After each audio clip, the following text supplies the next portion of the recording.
If you guys have ever thought about volunteering for a rally, you definitely got to do it. I wish I had been a volunteer marshal years ago. It was so easy to sign up. It took 5 minutes the night before. Then the day of, we all met together, got in a huge convoy, and we actually drove down the rally course, which is just awesome. And then they dropped us off at strategic locations where we need to keep spectators safe and keep other vehicles from getting onto the road. And that's it. And I have been closer to the action today than I have ever been in my life.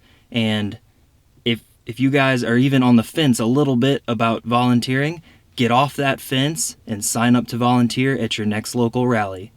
I'll see you guys then. I just wanna feel alive.